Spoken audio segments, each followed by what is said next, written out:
Welcome to MTG Burgeoning, your channel for all things magic. In this video, we are going to discuss the quintessential cards needed to build the core of a combo commander deck with Breya Etherium Shaper as the general.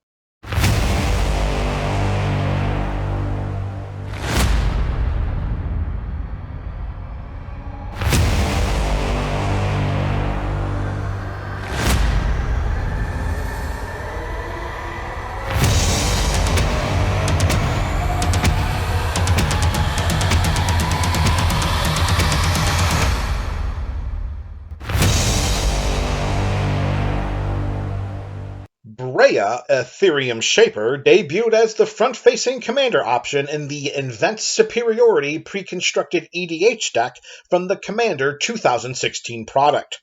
This amazing lineup of precons delivered Magic's first four-colored legendary creatures, and, of course, Breya is one of them.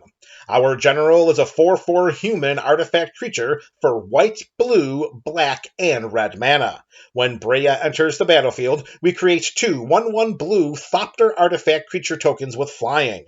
In addition to this triggered ability, Breya also has an activated ability. We pay 2 mana and sacrifice 2 artifacts in order to choose one of the following 3 options. Either Breya deals 3 damage to target player, target creature gets -4/-4 until end of turn, or we gain 5 life. Breya's abilities of dealing direct damage, removing creatures, and gaining life provide a win condition, battlefield management, and gameplay longevity. Since Breya creates artifact creatures upon her arrival to the battlefield, and she requires 2 artifacts to be sacrificed in order to activate her triad of abilities, we are tasked with constructing the core of this build to support Breya and her potential combos. Fortunately for us, this build supports a host of combos that should make winning the game easier than Sunday morning. Hopefully, not too many Sunday mornings will pass before we play Magic with our opponents again. We begin the core of this build with a classic infinite mana combo featuring Basalt Monolith and Rings of Bright Hearth. Well, technically, we need an additional 2 mana as well, but in this artifact-centric build, that is not going to be a problem. Basalt Monolith taps to add 3 colorless mana, but we must pay 3 mana to untap it. Whenever we activate an ability, as long as it is not a mana ability, Rings of Bright Hearth allows us to pay 2 mana. If we do, then we copy that ability, and we may choose new targets for the copy. So here we go. We tap Basalt Monolith to add 3 colorless mana to our mana pool. We use this 3 mana to untap it. We pay the aforementioned additional 2 mana to the rings and copy the Monolith's untap ability. The original untap Monolith activation goes onto the stack. The copied untap Monolith activation resolves and untaps the Monolith. With the original untap Monolith activation still on the stack, we tap the Monolith again to add 3 colorless mana. The original untap Monolith activation resolves and untaps Monolith. Now we have an untapped Monolith and 3 colorless mana in our mana pool. We can continue this process until we decide to stop or until an opponent interacts with our combo. Through this dynamic, we can create an infinite supply of colorless mana. This is not our only path to creating oodles and oodles of colorless mana. Thopter Foundry and Sword of the Meek provide another classic infinite mana combo. Thopter Foundry is an artifact that allows us to pay 1 mana and sacrifice a non-token artifact in order to create a 1/1 blue Thopter artifact creature token with flying. We also gain 1 life.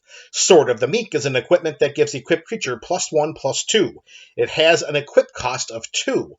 Whenever a 1/1 creature enters the battlefield under our control, we may return Sword of the Meek from our graveyard to the battlefield and then attach it to that creature. There are a few infinite mana paths we can navigate with these 2 artifacts as our guides. So here we go. For path number 1, we need Ashnod's Altar. Well, technically, we also need 1 additional mana, but again, in this artifact-centric build, that is not going to be a problem.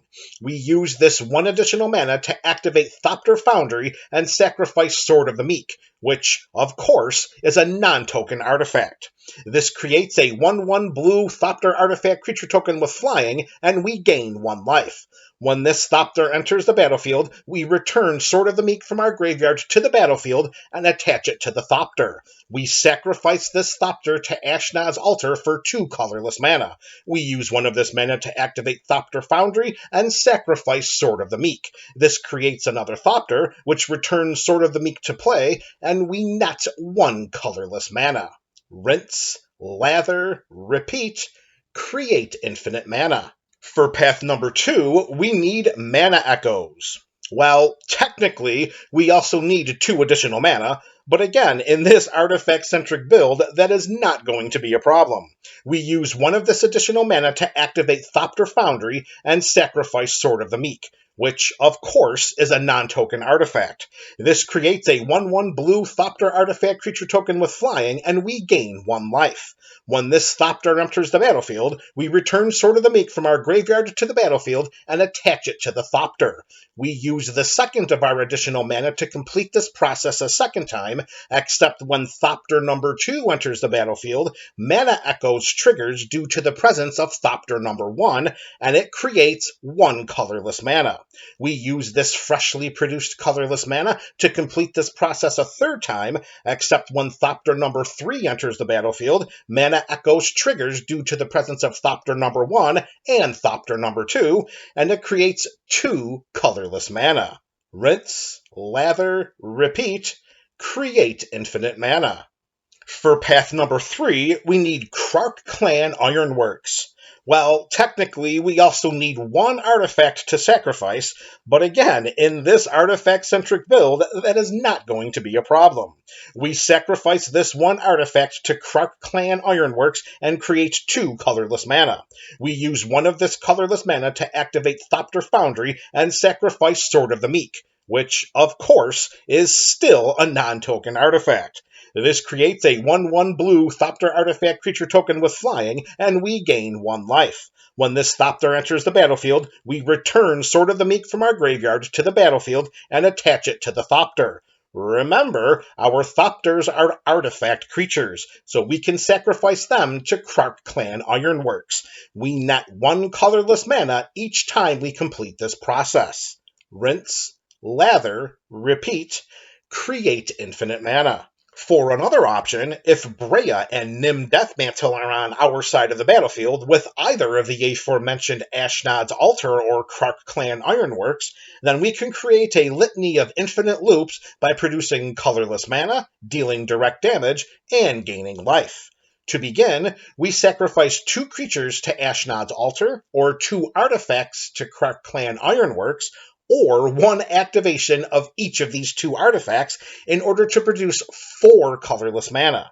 We then sacrifice Breya to either of these 2 artifacts in order to produce 2 more colorless mana. Remember, Breya is an artifact creature and can be sacrificed to either Ashnod's Altar or Krark Clan Ironworks. Upon her sacrifice, Breya goes to the graveyard and triggers Nim Deathmantle. We use 4 of our 6 floating colorless mana to return Breya from our graveyard to the battlefield through Nim Deathmantle, and we also attach it to her when she comes into play. When Breya enters the battlefield, we also create 2 1/1 blue Thopter artifact creature tokens with flying. Through this process, we net 2 colorless mana. To continue this process, we can use the 2 Thopter artifact creature tokens created by Breya's ETB trigger as the sacrificial fodder for activating either Ashnod's Altar or Krark Clan Ironworks. This adds 4 colorless mana. We sacrifice Breya once again to either Ashnod's Altar or Krark Clan Ironworks. This adds 2 more colorless mana. We use 4 of our 6 floating mana to pay for Nim Deathmantle and return Breya from our graveyard to the battlefield. We net another 2 colorless mana. Once we generate enough mana, we can use Breya's direct damage ability to deal 3 points of damage to an opponent at a time, eventually knocking them out of the game. We do this by sacrificing a Thopter and Breya to her own ability, and then returning Breya to the battlefield through Nim Deathmantle. Rinse, lather, repeat, create infinite mana, win the game. With infinite mana comes infinite responsibilities, and these responsibilities include defeating our opponents. We have additional game-winning outlets for our infinite mana other than relying on Breya. Walking Ballista enters a battlefield with X +1/+1 counters on it, and we can pay 4 mana to put a +1/+1 counter on it as well. If we remove a +1/+1 counter from the Ballista, it deals 1 point of damage to any target. We can pay 2 mana to activate Goblin Cannon to deal 1 point of damage to any target. Then we must sacrifice Goblin Cannon. The trick here is that we can activate Goblin Cannon multiple times in response to its first activation. Goblin Cannon will be sacrificed the first time its ability resolves, but each activation of it still deals damage when it resolves. As long as we have controlled Rocket Launcher continuously since the beginning of our most recent turn, we can pay 2 and activate it to deal 1 point of damage to any target. Rocket Launcher is destroyed at the beginning of the next end step if this direct damage ability resolved. Speaking of direct damage, Viridian Longbow gives equipped creature the ability to tap and deal 1 point of damage to any target. With our infinite mana, we can untap this equipped creature an infinite number of times with Umbral Mantle. We pay 3 mana and untap equipped creature, and this creature gets +2/+2 until end of turn, which allows us to tap the creature again to deal 1 point of damage to any target. Through this dynamic, we knock our opponents out of the game with more direct damage. We also can use our infinite mana to cast every spell in our library through Urza, Lord High Artificer's activated ability. If we pay 5, we shuffle our library, and then we exile the top card of it. Until end of turn, we may play that card without paying its mana cost. Or perhaps drawing our library is more suitable, a feat which can be accomplished easily with Staff of Domination. We pay 5 and tap the staff to draw a card. We pay 1 mana to untap it. In conjunction with Urza, we could utilize our unending pool of mana and win the game through the whenever we draw a card from an empty library, we win the game abilities of Laboratory Maniac and Jace, Wielder of Mysteries. Continuing with our depleted library matters win conditions, Thassa's Oracle is also a consideration. When this merfolk wizard enters the battlefield, we look at the top X cards of our library, where X is our devotion to blue. To factor our devotion to blue, we count the number of blue mana symbols and the casting costs of permanents we control. We put one of these cards on top of our library and the rest on the bottom in a random order. If X is greater than or equal to the number of cards in our library, we win the game.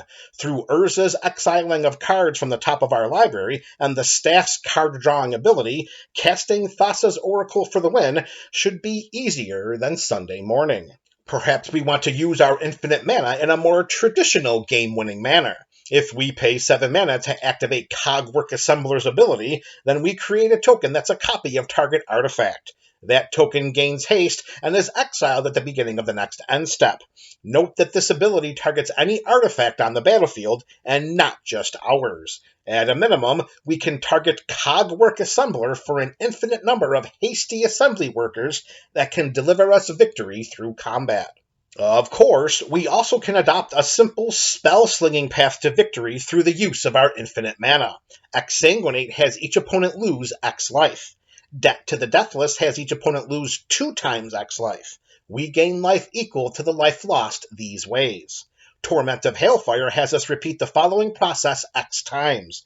Each opponent loses 3 life unless that player sacrifices a non-land permanent or discards a card. Through Comet Storm's multi-kicker ability, we may pay an additional mana any number of times as we cast the spell. We choose one target, and then choose another target for each time we kicked the spell. Comet Storm deals X damage to each of those targets. Aurelia's Fury deals X damage divided as we choose among any number of targets. We tap each creature dealt damage this way, and each player dealt damage this way cannot cast any non-creature spells. Crackle with Power deals 5 times X damage to each of up to X targets. Hopefully, the relationships with our opponents will not be too damaged as a result. Now for some game-winning infinite combos that do not involve infinite mana, we look to Sharum the Hegemon. Sharum is a 5/5 Sphinx artifact creature with flying, and when it enters the battlefield under our control, we may return target artifact card from our graveyard to the battlefield.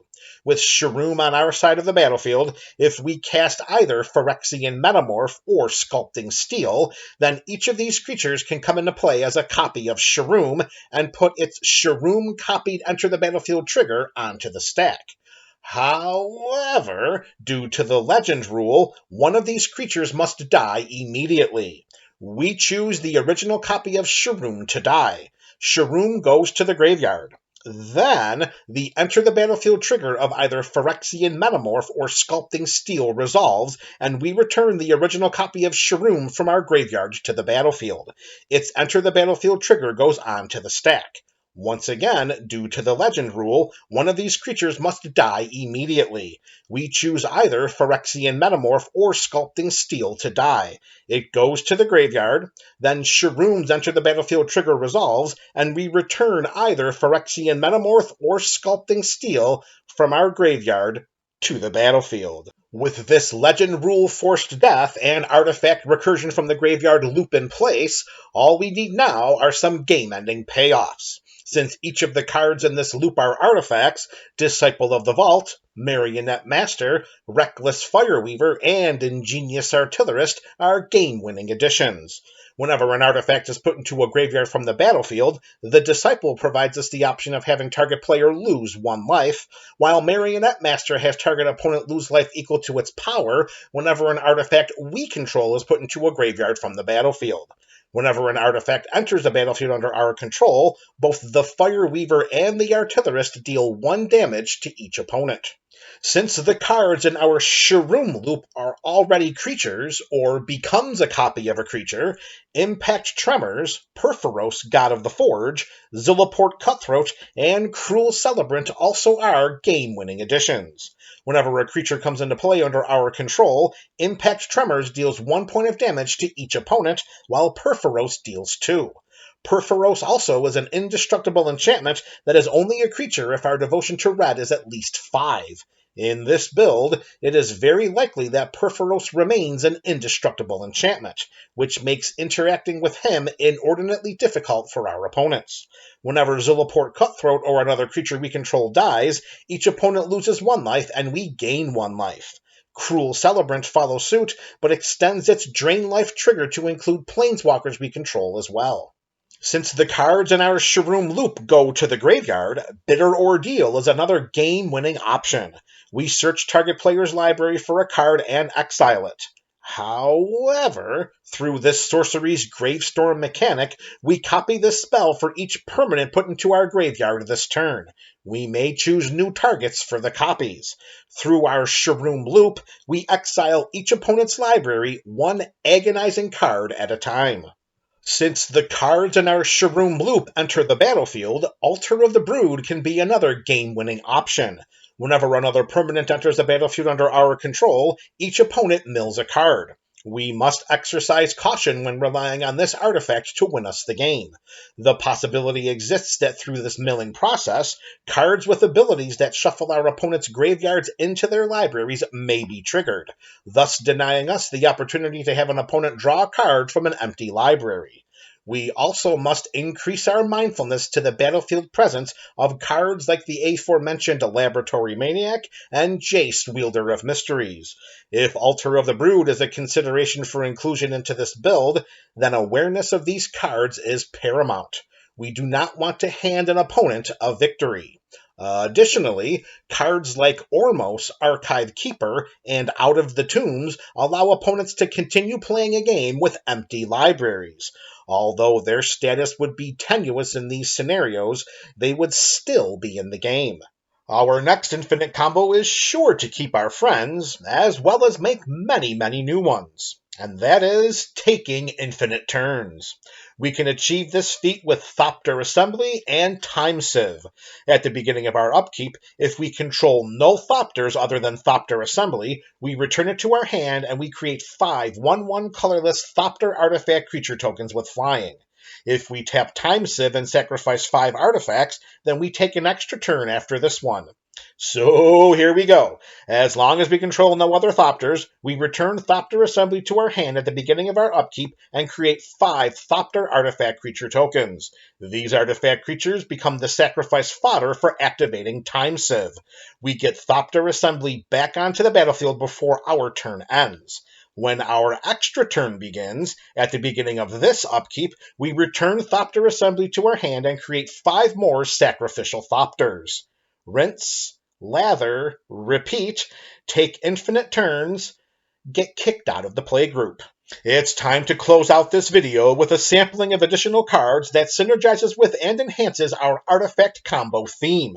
Both Leonin Abunis and Padim Council of Innovation protect artifacts we control by giving them hexproof, while Darksteel Forge gives all artifacts we control indestructible.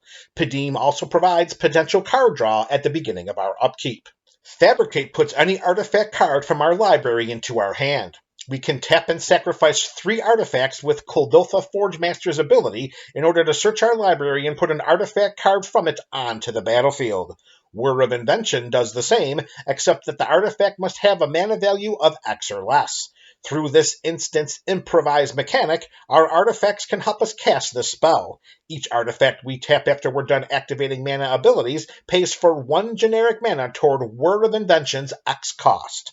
As an additional cost to cast Reshape, we sacrifice an artifact. We search our library for an artifact card with mana value of X or less and put it onto the battlefield. Lastly, for a couple of additional win conditions that no artifact build should be without, we have Cranioplating and Tezzeret, Master of the Bridge. We can attach Cranioplating to target creature we control at instant speed for 2 black mana, or we can pay 1 and equip it at sorcery speed. Equipped creature gets +1/+0 for each artifact we control.